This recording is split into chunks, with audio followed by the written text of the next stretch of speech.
Hari ini saya membaca WA dari orang hamba Tuhan, lupa isinya, cukup pendek.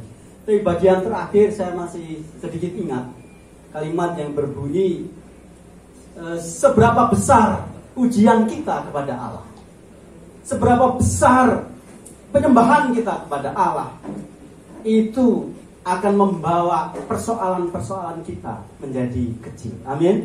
Semakin besar kita memuliakan Tuhan, semakin besar kita mengagungkan namanya, maka fokus kita akan ditarik kepada Allah. Dan dengan itu kita akan dibawa dalam kemenangan rohani untuk melihat persoalan-persoalan hidup kita. Nah, Bapak Ibu sekalian yang dikasihi Tuhan Kristus, terkait dengan pokok mengenai fokus kepada Allah, berpusat kepada Kristus, pada pagi hari ini kita akan bersama-sama merenungkan satu tema renungan yang saya beri judul intim dengan Kristus, intim dengan Allah.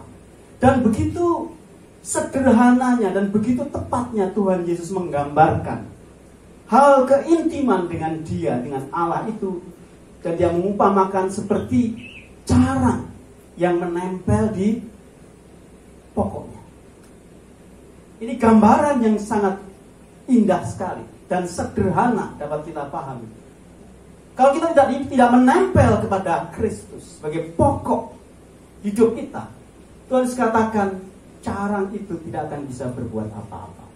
Nah, Bapak Ibu sekalian yang dikasihi Tuhan Kristus, tema intim dengan Allah itu mengingatkan kita pada satu tokoh di Alkitab, di mana menurut saya tokoh ini setelah Tuhan Yesus Kristus itu menjadi tokoh sentral, tokoh utama. Begitu pentingnya tokoh ini karena dia memiliki pengalaman-pengalaman hidup dengan Kristus yang di dalamnya mewariskan kepada kita begitu banyak nilai-nilai yang indah mengenai relasi dengan Kristus itu. Sampai Tuhan mengatakan dimanapun Injil ini diberitakan, kapanpun Injil diberitakan, maka Injil itu tidak akan pernah bisa dilepaskan dari tokoh ini. Kira-kira siapa Bapak Ibu tokoh ini? Banyak sekali tokoh. Ya. Ternyata bukan Rasul Petrus, bukan juga Rasul Paulus. Tokoh yang saya maksud di sini adalah Ibu Maria Magdalena. Maria Magdalena. Pada siang hari ini, mari kita menikmati kehidupannya ini. Sangat indah, sangat agung, sangat sederhana tapi mendalam sekali, yang menyatakan kehidupan yang intim dengan Kristus. Bapak Ibu sekalian, saya yakin dan percaya berpuluhan tahun saya melayani Tuhan, di dalam kekristenan itu tidak ada yang bisa menggantikan keindahannya selain keintiman dengan Yesus Kristus. Berkat jasmani itu bagus atau tidak? Tentu saja bagus ya. Sukses pekerjaan, ya, jabatan macam-macam, tentu saja itu bagus. Tapi itu bisa dicapai, bisa dialami oleh orang-orang di luar Kristus. Gitu. Bahkan orang yang anti Tuhan sekalipun, yang menolak Tuhan sekalipun, dia bisa mendapatkan berkat rohani, berkat itu. Itu namanya providensi Allah. Tuhan memberikan hujan bukan hanya kepada orang-orang percaya, tapi seluruh umat manusia itu diberi hujan dan memiliki kesempatan yang sama untuk berhasil, untuk sukses dalam hidupnya. Itulah sebabnya di mana-mana di seluruh bangsa selalu ada para filsuf, orang-orang bijaksana yang memberikan tuntunan, yang memberikan pencerahan mengenai hidup sukses itu bagaimana. Dan itu sendiri tidak salah. Kita harus belajar ke negeri Cina katanya ya, untuk memperoleh hikmat kehidupan itu supaya kita lebih bijaksana. Tentu saja tidak salah. Apalagi di era teknologi seperti ini, ya, kita mesti harus mengupdate diri kita setidak-tidaknya untuk bukan menguasai, tapi memahami cara kerja teknologi dan sebagainya. Nah, Bapak Ibu sekalian yang dikasihi Tuhan Kristus, tetapi keintiman dengan Allah sekali lagi itu menentukan kita.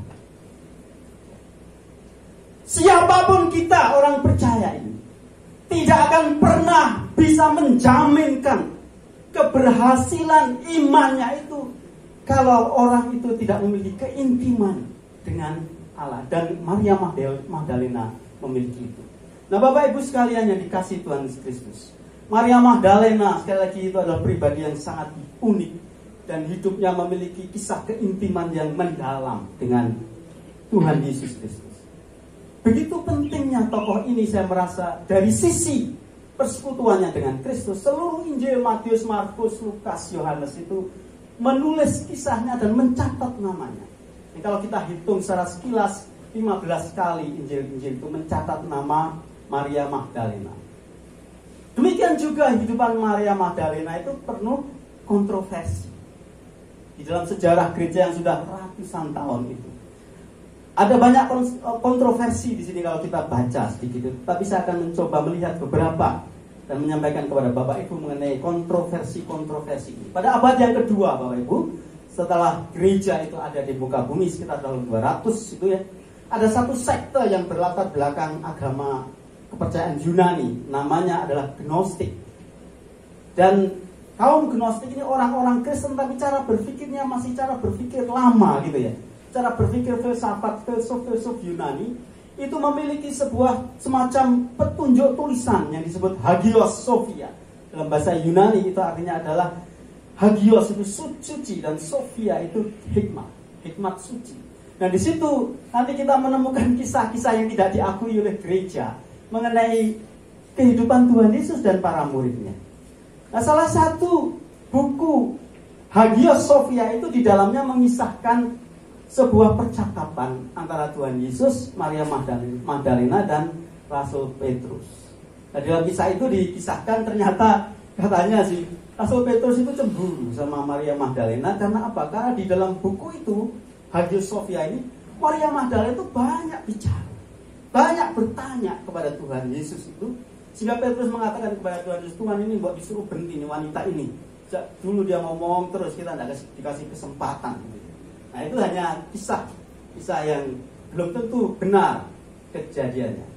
Demikian juga dalam satu Injil, mungkin Bapak Ibu belum pernah mendengar Injil ya. Injil, hanya ada Injil lain dalam tanda petik yang tidak diakui.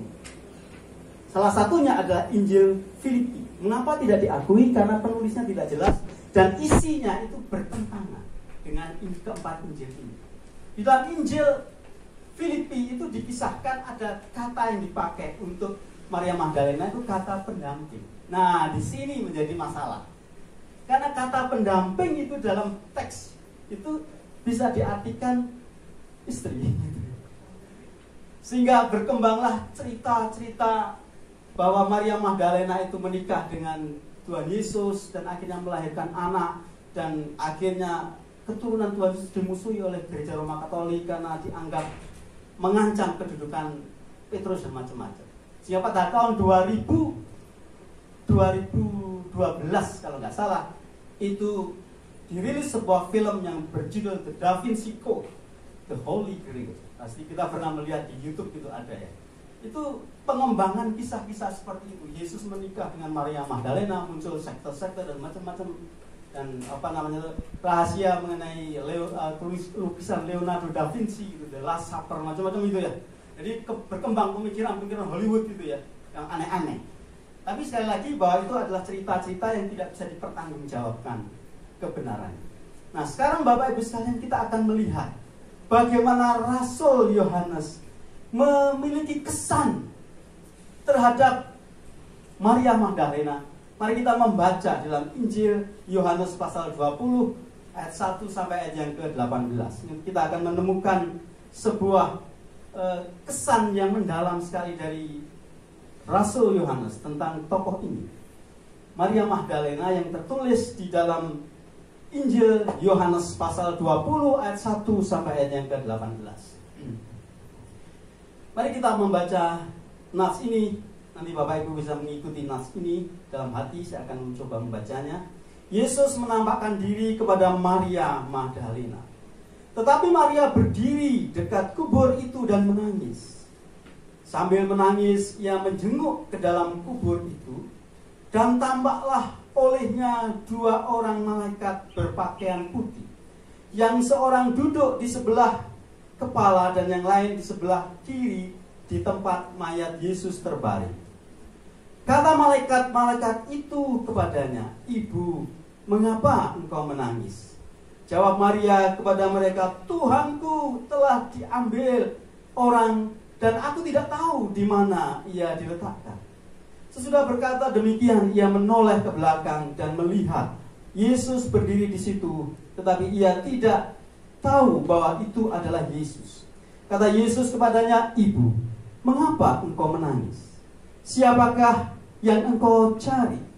Maria menyangka orang itu adalah penunggu taman, lalu berkata kepadanya, Tuan, jikalau Tuhan yang mengambil dia, katakanlah kepadaku di mana Tuhan meletakkan dia, supaya aku dapat mengambilnya. Kata Yesus kepadanya, Maria. Maria berpaling dan berkata kepadanya dalam bahasa Ibrani, Rabuni, artinya guru. Kata Yesus kepadanya, janganlah engkau memegang aku, sebab aku belum pergi. Sebab aku belum pergi kepada Bapa, tetapi pergilah kepada saudara-saudaraku dan katakanlah kepada mereka bahwa sekarang aku akan pergi kepada Bapakku dan Bapamu, kepada Allahku dan Allahmu. Maria Magdalena pergi dan berkata kepada murid-murid, aku melihat Tuhan, dan juga bahwa dia yang mengatakan hal-hal itu kepadanya. Bapak Ibu sekalian yang dikasihi Tuhan Kristus, dari nats yang kita baca pada pagi hari ini, kita akan melihat dua saja. Dan saya berharap kita berharap bersama-sama supaya kita bisa mulai merasakan apa yang dirasakan oleh Maria Magdalena mengenai keintiman dengan Allah. Sekali lagi saya menjamin, tidak ada rahasia yang lain yang membuat kita mampu bertumbuh dalam kerohanian kita. Hanya apabila kita memiliki satu kata saja dalam hidup kita. Fakta kata itu, yakni intim dengan Allah. Bapak Ibu sekalian, keintiman Maria Magdalena dengan Yesus terutama diungkapkan dengan kata apa? Tuhan. Selalu dia mengatakan kepada malaikat itu, Tuhan, kepada para murid, Tuhan. Dan dia menegaskan, dan Tuhan itu adalah Tuhan. Nah Bapak Ibu sekalian, kata bahasa Yunani untuk Tuhan itu adalah kurios. Setidaknya itu sebetulnya ada dua hal. Kurios itu bisa berarti menegaskan mengenai status. Kita memang kurang mampu menghayati hal ini. Karena kata kurios biasanya itu selalu dikaitkan hubungan antara budak dan tuannya. Bapak Ibu siap? Kalau kita mengatakan Yesus itu Tuhan, artinya apa? Artinya kita harus berserah. Artinya kita harus meletakkan hak hidup kita kepadanya. Karena dia Tuhan kita dan kita adalah budak. Ini penggambaran sangat keras. Pada waktu itu kebudayaan biasa saja. Ya. Orang-orang kaya pergi ke pasar-pasar budak dan membawa mereka, dengan kata lain bahasa Jawanya itu menyeret mereka ke rumah. Rasul Paulus mengatakan, di antara orang yang berdosa, akulah yang paling berdosa. Saat ini sering kekristenan kehilangan misinya, hakikinya. Kekristenan sibuk dengan pertentangan demi pertentangan. Pertentangan antara pemahaman iman, pertentangan antara doktrin, pertentangan antara teologi dan sebagainya, pertentangan antar denominasi, pertentangan dengan antara aliran gereja. Ini sungguh menyedihkan. Kekristenan selain telah kehilangan hakikat yang paling hakiki dari kekristenan, kita belum sungguh-sungguh mengalami kuasa Injil. Sebelum kita bisa mampu mengatakan, aku lebih berdosa dari istri, aku lebih berdosa dari anakku, aku lebih berdosa dari pimpinan seorang budak. Kurios ini yang berarti mastering. Yang pertama artinya master. Yesus diakui sebagai my master. Itu berbicara mengenai statusku di hadapan Allah. Itu menegaskan mengenai kepemilikan Yesus atas hidup kita. Dan itu terjadi di dalam kehidupan Maria. Maria seorang wanita biasa. Pagi-pagi buta masih sangat gelap, dia pergi ke kubur, saudara bayangkan. Apa kepentingannya ke kubur? Bukan pergi ke HP dan chatting di media sosial. Bukan pergi ke klub-klub untuk arisan. Tapi dia pergi ke kubur untuk mencari mayat Yesus. Dan yang kedua, saudara Bapak Ibu sekalian, kata kurios itu berarti mastering. Kata kurios yang pertama itu to be master, status. Yang kedua itu mastering. Mastering itu adalah kepiawaian. Dan dikatakan seorang master chef gitu ya. Dia itu mastering. Seorang master chef itu dia mampu betul-betul menguasai dapur. Sehingga layak disebut master, dan dia mastering. Pada waktu Maria Magdalena menyeru dia adalah Tuhanku, dia mastering of my life. Dia mengelola hidupku dengan begitu sempurnanya. Maria Magdalena dia tidak omong kosong, Bapak Ibu sekalian. Dia bukan orang Kristen keturunan, memang dari orang Kristen keturunan itu baik dan itu berkat. Tapi tidak cukup. Maria Magdalena adalah seorang wanita kaya dari Magdala. Dan dalam pengalaman hidupnya dia pernah dilepaskan dari apa? 7 roh jahat. Bapak Ibu bisa bayangkan ini. Bagaimana orang yang dikuasai 7 roh jahat? Saya berpuluhan tahun di STT, Bapak Ibu sekalian. Biasanya semester awal itu mahasiswa sering mengalami hal semacam itu karena dia datang dari daerah gitu ya. Dan waduh, penampakannya ngeri-ngeri ya. Ngeri-ngeri. Ada seorang mahasiswa lagi kerasukan itu, tidak ada satupun yang bisa menangani. Dia tendangi semua itu tempat-tempat tidur, kayu-kayu tendangi, dan kakinya itu menggaruk-garuk. Dia masuk di lorong tempat tidur, dan kakinya menggaruk-garuk kayu-kayu tempat tidur sampai luka. Dia dikuasai roh jahat. Nah, saudara sekalian, saudara bisa bayangkan seorang wanita sederhana, lemah, dikuasai oleh 7 roh jahat. Saya mengartikan 7 bukan sekedar bilangan. 7 sering digambarkan sebagai simbol kesempurnaan sesuatu. Jadi kalau dikuasai 7 roh jahat itu artinya apa, Bapak Ibu? Artinya betul-betul tidak berdaya dia. Saya tidak bisa bayangkan bagaimana pikirannya dipenuhi roh jahat, bagaimana hatinya dipenuhi roh jahat, bagaimana perilakunya dikuasai oleh roh jahat, dan dia dilepaskan itu dari roh jahat. Amin. Ini penting sekali. Bagaimana Yesus itu betul-betul menjadi master of my life, dan to be mastering, menguasai hidup kita. Nah, saudara sekalian, ini adalah keintiman yang pertama yang dimiliki oleh Maria Magdalena. Betul-betul Maria Magdalena mengalami. Ya, bukan berarti saya ingin Bapak Ibu kerasukan setan dulu, bukan. Tapi artinya kita bisa mengerti bagaimana kita memiliki hubungan dengan Kristus secara intim. Saya berani mengatakan kekristenan boleh dikatakan agama, tetapi kekristenan itu beyond of religion. Kekristenan itu melampaui keagamaan, betul? Kekristenan itu berbicara mengenai I and thou relationship, hubunganku dengan Tuhan. Tanpa ini, saudara-saudara, kekristenan tidak ubahnya menjadi agama-agama yang cenderung eksploitatif terhadap Allah. Ini sangat memprihatinkan. Seringkali agama menjadi alat yang mampu dieksploitasi untuk kepentingan-kepentingan kita sendiri. Itulah sebabnya saya setuju dengan pernyataan Raden Ajeng Kartini pada waktu beliau mengatakan, memang agama itu bisa saja itu mengurangi dosa-dosa kita, katanya. Bisa. Tapi seberapa banyak orang melakukan kejahatan atas nama agama? Agama tidak bisa menyelamatkan kita. Sebelum Kristus mastering of my life, my mind, my spirit, kita belum memulai apa-apa dalam kekristenan. Religiositas benar ya. Tapi hakikat kekristenan kita harus pohonkan kepada Tuhan. Tapi jangan, tidak usah khawatir. Saya sendiri merasa kita mesti enjoying life ya.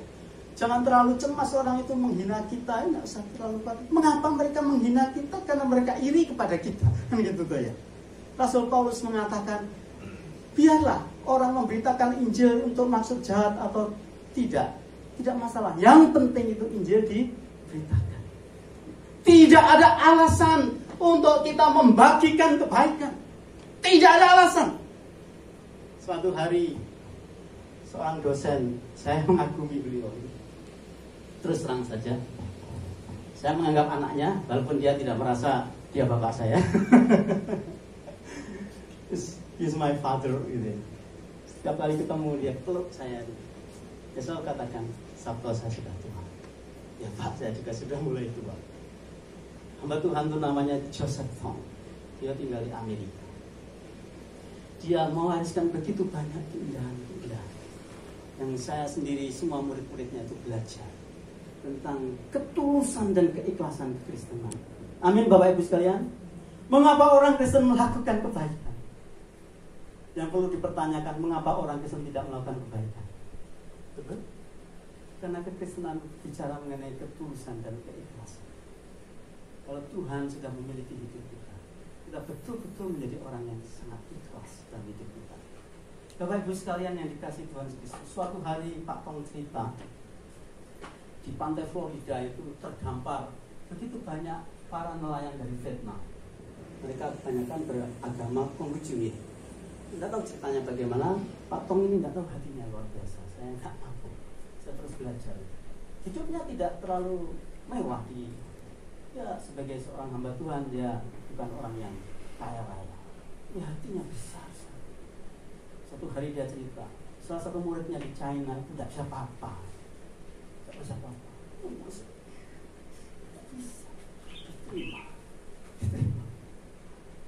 Saya tertegun sebuah tulisan. Kalau sekolah itu tujuannya untuk mencerdaskan anak didiknya, mengapa sekolah itu yang dicari yang pintar-pintar? Yang dikejar apa? Prestis sekolah, prestis orang tua, atau ingin mencerdaskan anaknya. Suatu hari dia bawa beberapa nelayan yang terdampar ke rumahnya, tolong dikasihkan visa macam-macam, cari kerjaan.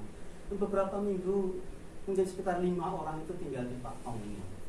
Setelah beberapa minggu, pemimpin dari nelayan ini bilang kepada Pak Tong, boleh kami ke kelenteng? Oh boleh, silakan. Nanti saya antar. Sekali diantar, 2 kali diantar, 3 kali diantar. Akhirnya pimpinan rombongan ini tanya kepada Pak Tong, Pak Tong ini pendeta ya? Iya, saya pendeta. Saya ingin tahu Pak Tong, kenapa Pak Tong kok baik sekali kalau mau mengantarkan kami? Kan kelenteng itu bukan gereja, kenapa Pak Tong kok mau? Kamu mau tahu alasannya apa? Ya ingin tahu, kami ingin tahu. Alasannya karena saya Kristen. Amin. Amin. Mengapa kita melakukan kebaikan? Tidak ada alasan lain. Karena kita Kristen. Itu yang pertama Bapak Ibu. Maria Magdalena menyebut Yesus my master and please mastering of my life. Engkau ada Tuhanku dan silahkan engkau mengelola hidupku sesuai apa yang Tuhan kehendaki. Kalau kita menjadi orang seperti ini, kata Pak Joko Widodo, kita menjadi orang yang sudah selesai. Betul? Sudah selesai.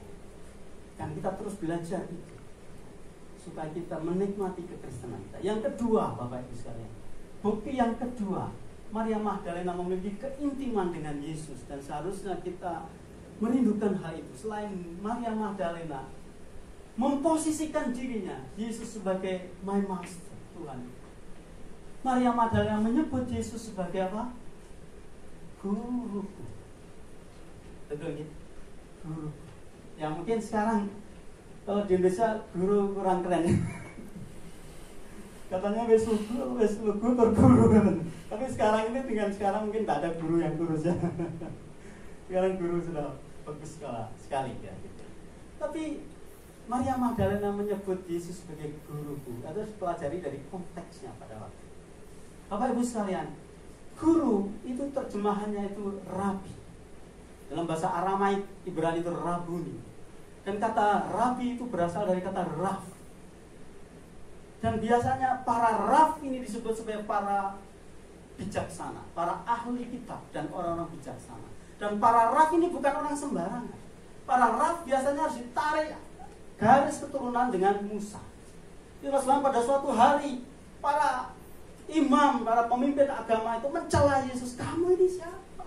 Kok mengajari loh, kamu ini siapa kan gitu. Kami ini adalah murid Musa. Kamu murid siapa? Tidak ada legitimasi. Dan pada waktu itu Bapak Ibu sekalian, tidak ada raf yang partikelir. Tadi Mbak Tika tanya-tanya saya mengenai dosen gitu ya. Saya bukan dosen negeri, tapi dosen swasta. Tapi sekarang dosen ini bisa diakui sebagai dosen entah negeri atau swasta harus memiliki NIDN yang pertama ya, nomor induk dosen nasional. Bapak punya, Tuhan punya. Yang kedua itu harus punya JAFUN, jabatan fungsional. Sehingga dia akan memiliki jabatan itu ya, level ya, apakah ahli media dan macam-macam, lektor kepala ini. Apa? Saya jawab agak malu-malu, saya baru ahli media. Tanya lagi. Ya. Setelah itu harus ada sertifikasi dosen, serdos. Baru dia bisa diakui sebagai dosen tingkat nasional, mendapatkan legitimasi pemerintah, dapat sertifikat. Ya puji Tuhan, saya barusan terima. Dengan susah payah ditolong oleh Departemen Agama, teman-teman Depak gitu ya. Dulu saya lakukan sungguh-sungguh semampu saya. Saya sadar saya ambil pensiun gitu ya. Sudah enggak gas untuk serdos macam-macam, tapi itu berkat Tuhan ya, oke lah. Kita terima. Ya puji Tuhan. Bapak Ibu sekalian, raf ini siapa? Raf ini adalah orang-orang yang diakui oleh orang-orang Yahudi sebagai para pewaris kebijaksanaan karena piawainya, karena kemampuannya sebagai para penafsir kitab suci. Dan Bapak Ibu sekalian, tidak ada pada waktu itu raf partikelir. Ya. Guru berdiri sendiri tidak bisa. Guru itu selalu harus digabungkan dengan apa yang disebut Anshe Knesset Hagedolah. Itu satu majelis orang-orang Ibrani yang terdiri dari para raf ini.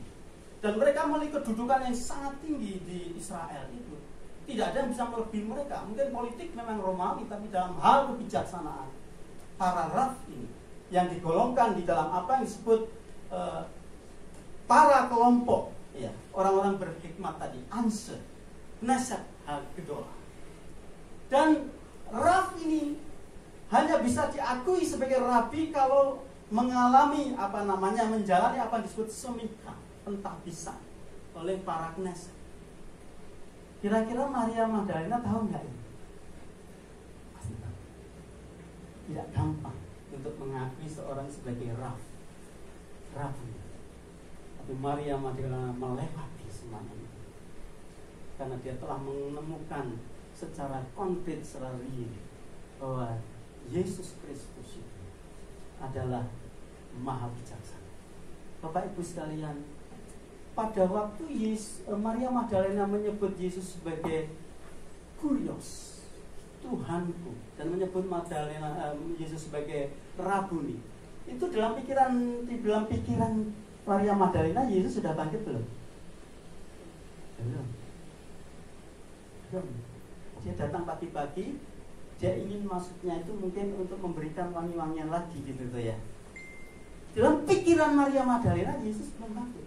Dalam pikiran Magdalena Yesus itu masih terbaring di dalam kuburan. Dia yang merawat itu, dia yang ikut menurunkan, membersihkan yang penuh luka dan darah-darah itu, membalutnya dengan ramuan-ramuan supaya mayatnya itu berbau wangi. Catching the point apa? Banyak sekali orang Kristen itu telah menghakimi Allah.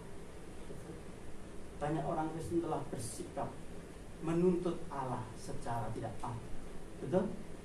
Tuhan, engkau akan saya akui sebagai Tuhan kalau aku begini. Kesesatan luar biasa. Itu tidak terjadi pada Maria. Walaupun dalam pikirannya Yesus masih terbaring mayatnya di dalam kubur, dia yang mengafani semuanya itu, tapi dia tetap menyebut dia sebagai my master. Amin, saudara sekalian. Ini keintiman yang tidak tergantung.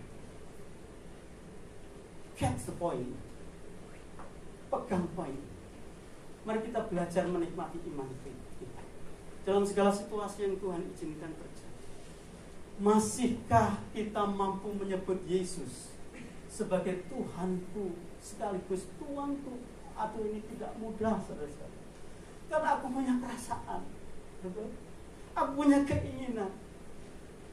Kalau perasaanku tidak terpenuhi, kalau keinginanku tidak terwujud, aku mulai gelisah. Aku mulai berjalan, berlari menurut keinginanku sendiri. Dan kita belajar mengerem itu. Dan mulai setting pemain menyesuaikan pikiran kita. Dan waktu kita mengalami kesulitan sesulit apapun, mampukah kita masih oleh anugerah Tuhan menyebut Yesus sebagai Tuhan? Pada waktu kita kehilangan arah, seolah-olah semua serba membingungkan, masihkah kita dimampukan oleh anugerah Tuhan? Bagaimanapun juga, apapun keadaannya, Yesus Kristus adalah guru. Yesus Kristus adalah sumber kebijaksanaan. Bapak Ibu sekalian, saya membaca dalam sejarah gereja. Saya akan menutup renungan kita dengan kisah ini. Sebuah kisah yang pasti kita pernah mendengar dari seorang tokoh gereja namanya Martin Luther, reformator, the first reformator of the church. Gitu ya. Dia itu seorang yang sangat dikenal, Martin Luther. Dia seorang hamba Tuhan dan dia punya keperhatian mendalam mengenai kesesatan gereja, ajaran gereja pada waktu itu. Oke, itu persepsi. Tapi yang saya mau ceritakan di sini adalah dia mengalami tekanan yang luar biasa. Dari pihak mana? Minta maaf, dari pihak gereja pada waktu itu. Diancam. Kalau bahasanya sekarang itu darahnya itu dihalalkan. Betul ya? Di mana saja, kapan saja bisa, dalam tanda petik, dibunuh. Halal hukum. Dia bersembunyi di Puri Wittenberg setelah dikejar-kejar. Dan dia mengalami depresi yang luar biasa. Dan saya juga membaca Martin Luther juga manusia seperti kita.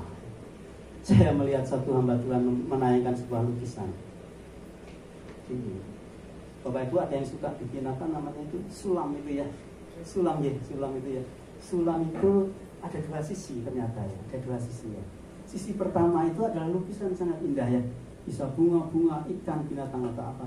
Tapi kalau di balik belakangnya itu terjadi terlihat benang-benang yang ruwet, gitu tuh ya, benang-benang yang ruwet. Saya kurang setuju kalau kita menggambarkan seperti itu terus terang. Sebetulnya di depan yang terlihat seharusnya juga setidaknya itu nggak terlalu berbeda dengan yang di belakang. Artinya apa? Kita semua just a human being.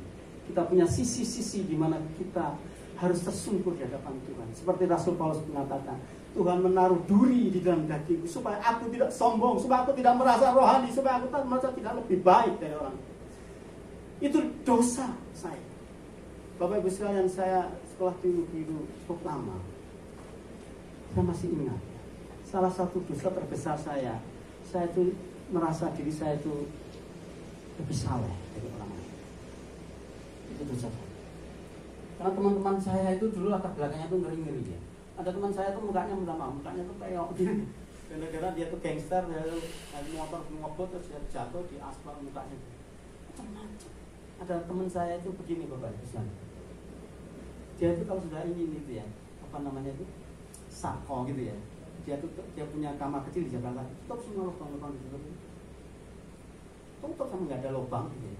Terus dia itu ganja, asap itu sampai kamarnya itu penuh dengan asap ganja. Dan dia tidak akan keluar dari itu berhari-hari.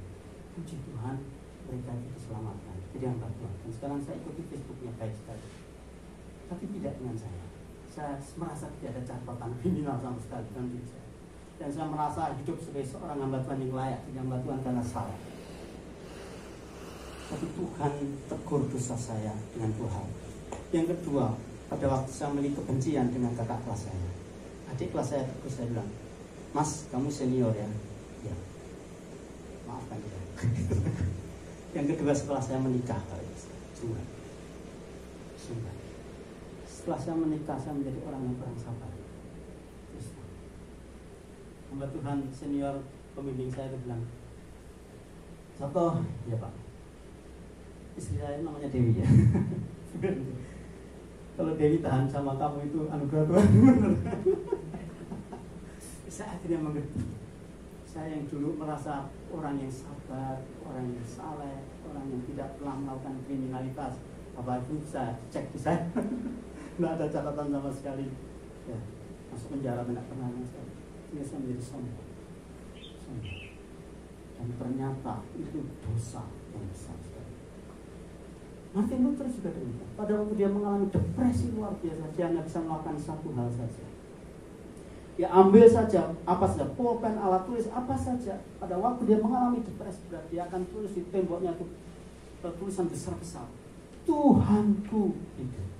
Sehingga temboknya itu penuh dengan tulisan Tuhanku hidup. Amin Bapak Ibu sekalian. Jangan mundur. Amin. Kalau ada tantangan ini, kesempatan untuk kita sungguh-sungguh fokus kepada Tuhan, untuk membagikan hidup kepada sesama, untuk membagikan berkat bagi banyak orang.